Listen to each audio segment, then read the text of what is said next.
Caliber. What's the caliber? Yeah. You never know when it went off. Yeah, he would, he would go off, but then he would forget. Yeah, oh, yeah. Yeah, it wouldn't last long. No, not at all. Because I saw him after that and we had a great conversation, you know? But I knew never to bring the seminary. Actually, I told him, I said, that was great, because that's a great experience for you. Yeah, for them, you know, can I do it again?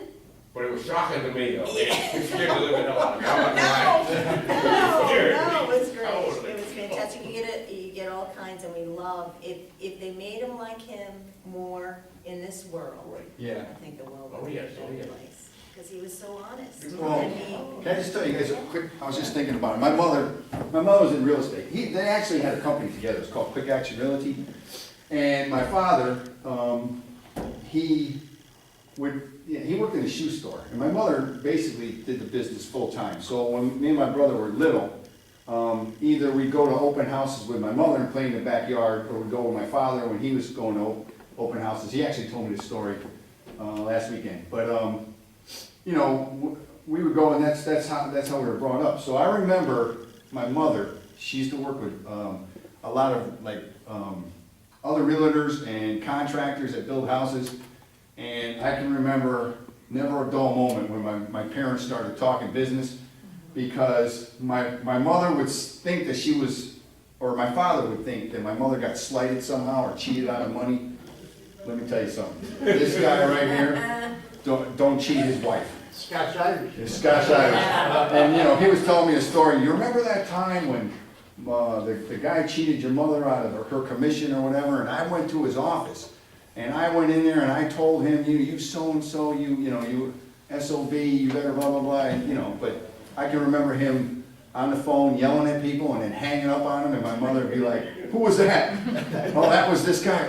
But like I said, my father had that switch, and hey, Father, thank you for coming.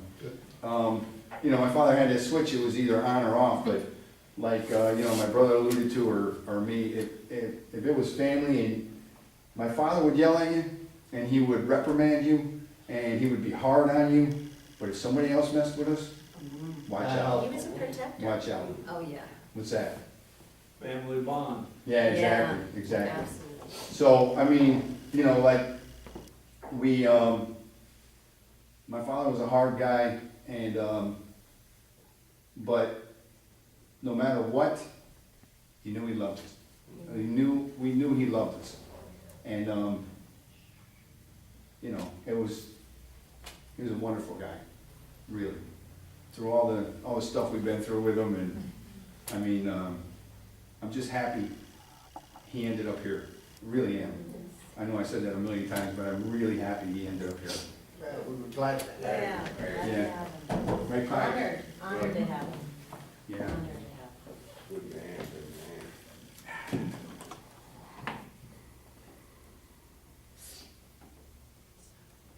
Gonna put on some music.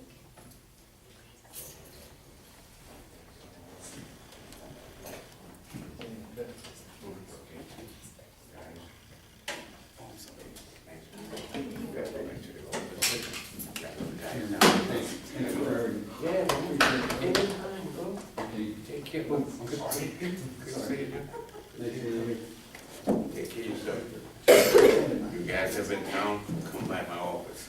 Okay. Have a cold water or something. You got a bottle? Oh, I thought you said you had cold beer. I can't say beer, cold water or something. Must get us in trouble, right? Hey, nice to meet you guys. Nice to meet you. God bless. Okay, sir, thank All you. right, take care. We gotta go. Okay.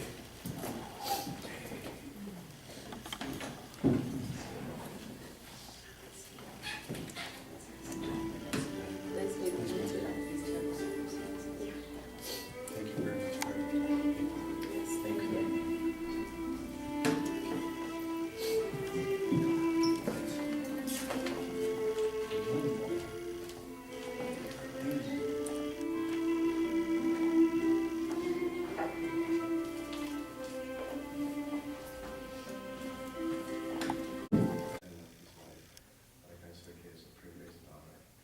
Hey, Doc, my father would say, could you speak up a little, please? Sure.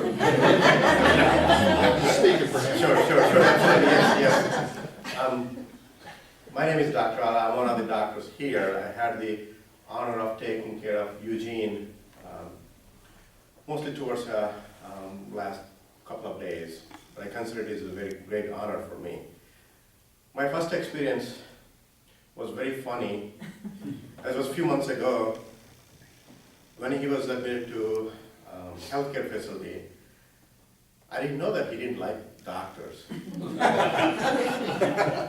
Or priests. Whenever I knew who he was, but I didn't know why he was actually turning his head towards the other side when I was walking by. They were asking one of the nurses, why Mr. Johnson turns his head away when I was walking? Why is that? Then I realized that, yeah, the nurse told me that, oh, he never liked the doctors. But finally one day he wanted to talk to me. I was very curious, very curious. And actually that's the first time I spent close to 45 minutes to an hour with him and sat with him. Because he wanted to talk to me because he wanted to leave the building. That's the only reason why he wanted to talk to me. His nurse practitioner, Carol Whelan, was off on that day. I was covering for that unit. So I sat with him, and we didn't, actually he was silent, and I was silent too. I was looking at him, then he opened up. And we had a very, very pleasant conversation. Actually, he started from his childhood days until, most recent days. We had a very, very pleasant conversation. And since then we had a very pleasant interaction. I knew why he didn't like, doctors, and the family knew, he did not want to discuss certain things, so that's the reason why. But I'm very, very, very content, and I was very pleased that I was a part of his final journey, and that's one of the greatest memory I have is that he was very peaceful, free of pain, and I treated him just like my father, and I would have done the same thing for my father. So that's how I treated him, and I was very, very pleased that he was very comfortable during his final journey. And he has a wonderful family. I would like to be like you for my father. I'm far away, 10,000 kilometers, and you flew in from West Coast, and you've been there all 3 days, and you're there. It inspires me. Really. Thank you for bringing him here and allowing us to participate in his care. It's a great honor for us. He was a family, he is a family, and that is that kind of memory I'm going to have for the rest of my life. Thank you. Thanks, Doc. Thank you. Hey, can I just say one thing before you leave? I just want to say this, when my father got sick, Dr. Ala came in, and he was home. He didn't have to be here. It was after 9 o'clock at night, and he came in to check on my father. And I don't think he left till probably midnight. And then nowhere else have I ever seen, I've been to hospitals pretty much all over the world. And I've never had a doctor like this gentleman right here take as much time as he did to explain the process, what was going on. He, wonderful guy, like he said, I'm gonna do for your father like I would do for my father.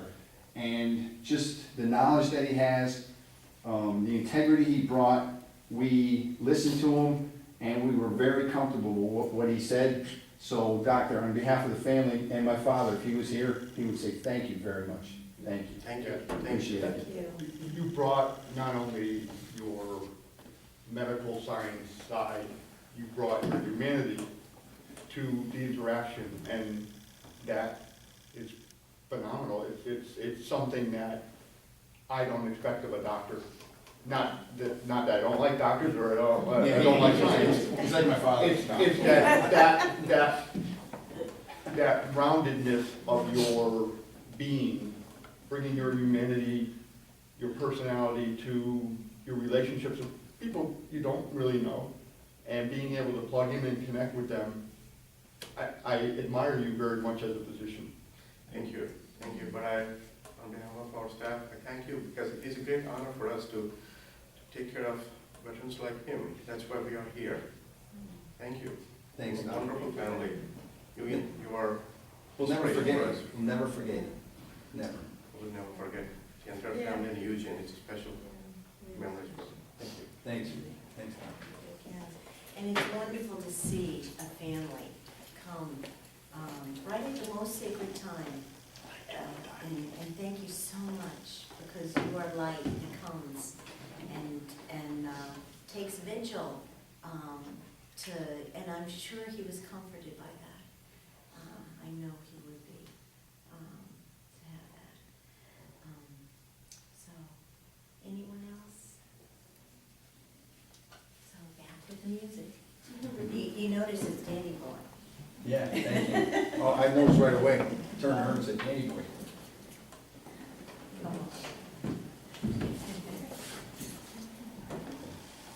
Hi. I'd just like to say a few words about my grandfather Eugene. I'm his grandson Jonathan, his great-grandson Jeremiah is with my wife Emily back there. Just wanted to share a thought or two about my grandfather, and one of the things that we got to visit him about a week or two ago, and one of the things he was really communicating to us was the importance of family. And I think from what we've heard other people say here today, that was a very important value to him. And he was telling us to be a family and love each other. And just looking back at my life and my interactions with my grandfather,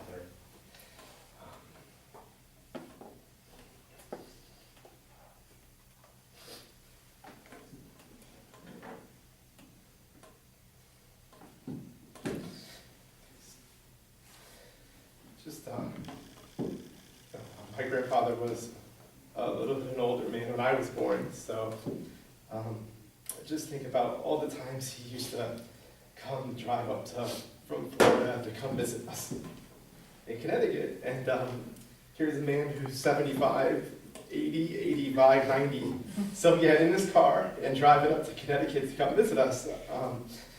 And you just you look back at that now and you realize that he was doing that because he loved his family. And it was really important to him to come visit us and see us. And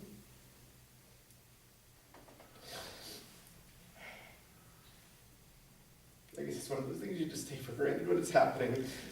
But then when you hear him stress family and being a family, it becomes more special that he would do that. And the other thing that I wanted to share is, I guess, both family and faith. And, one thing that was really nice about seeing my grandfather a week or two ago was, I don't remember specifically what he said or what he was saying, but you just saw him, but I remember him at the end of what he was saying, give himself the sign of the cross. And you just see him filled with love for us and encouraging us to have love for each other and being family and seeing just even the glimmer of his hope and even a glimmer of his faith. And I'm appreciative to have seen that as well. And to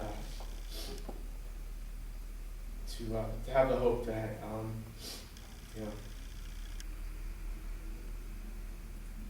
that he had that faith, and that when the Bible says to all who received him and to all who believed in his name, he gave the right to become children of God. I'm grateful that he had such a loving wife who had such a strong faith, and that's permeated through our family all these years. And grateful to have him as a grandfather, grateful to see him a wonderful, long 99-year-old life and have such an awesome story of his life and being born before World War I and serving in World War II and being able to see his great grandson, and it's just great family legacy and patriarch of our family, and I just pray that he would rest in peace, and that I'll get to see him again someday. So thank you.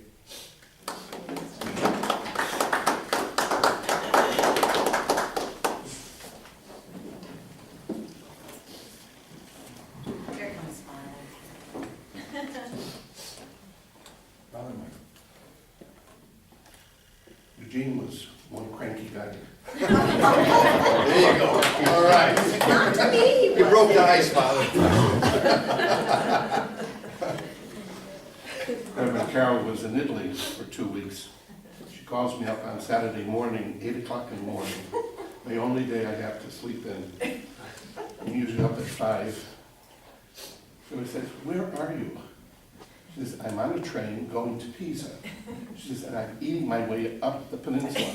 Yes. She was having a good time. I was having a She really says, good time. "But you have to go see Eugene." I says, "Well, wasn't he the one that threw out the 2 seminarians?" Yeah, he says, "But just go in, check on him." So I went in like I was going into the lion's den, and he was sitting near his bed. And he looked at me and he says, "Oh," he says, "you know, I don't have much use for priests in church." I said, "Well, neither do I." He says, "I saw you walking around," and says, "What can I do for you?" I said, "No, I just came in to check on you." He says, "To see if you needed anything or if I could help you with anything." And then we began to talk. I saw a totally different side of him. He began to open up and tell me about his youth and all that he went through. And then he was a Knight of Columbus. He says he knew many of the priests that he was close to and all. And he started talking and talking and talking. It really opened up. We had a tremendous conversation. He said, "You know, you're not too bad." Thank you. That's a vote of confidence. But there was a soft side to him, with all his gruffness. Then I found out that the soft side was because of his wife, who was Polish, a very devout Polish Catholic woman, who had to put up with him all those years. And she really mellowed him in a beautiful way, so that, you know, his deep love for his family was the soul of his life. And that's what kept him going all those years. Tremendously strong, independent person.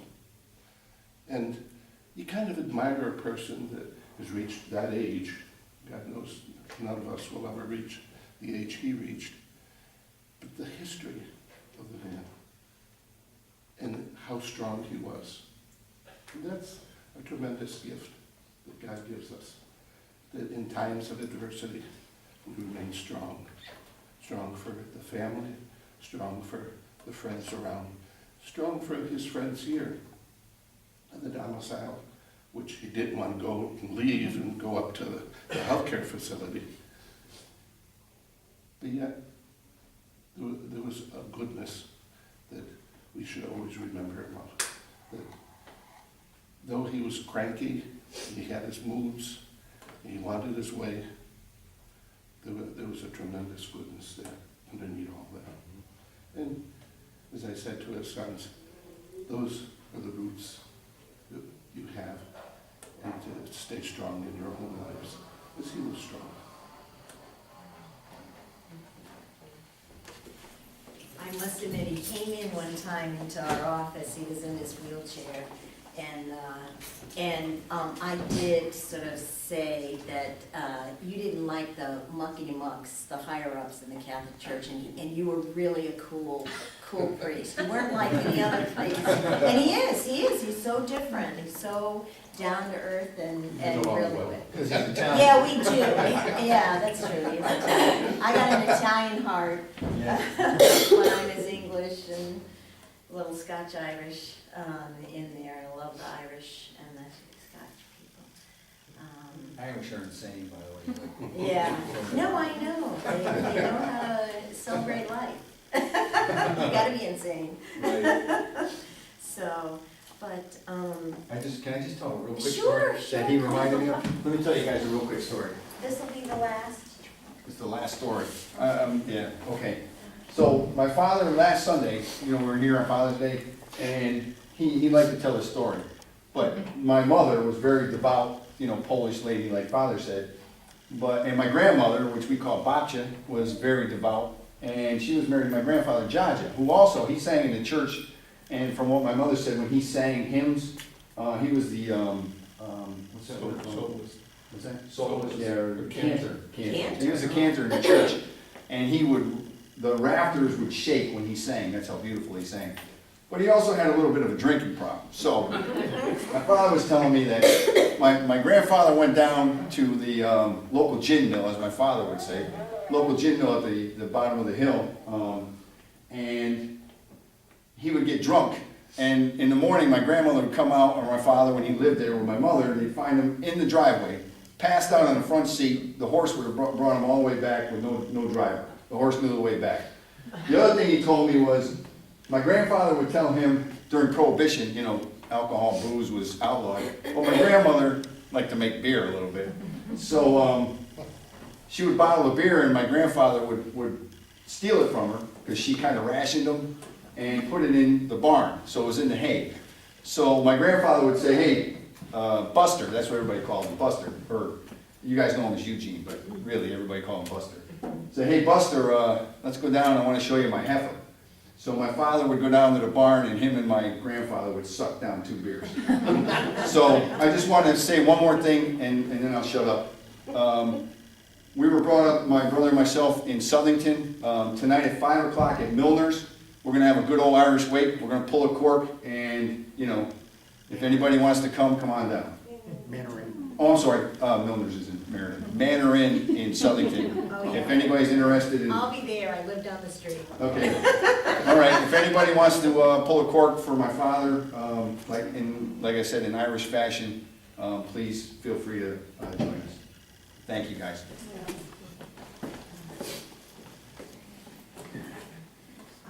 I think that concludes. Any others? So please rise and.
Come on, Jules.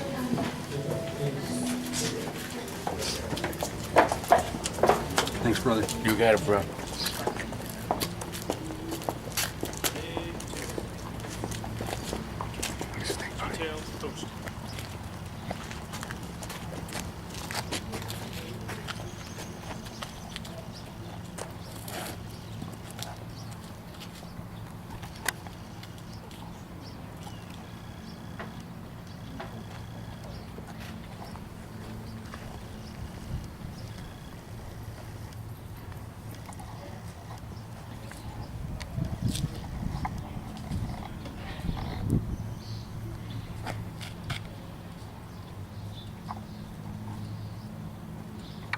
Ladies and gentlemen, prepare yourself for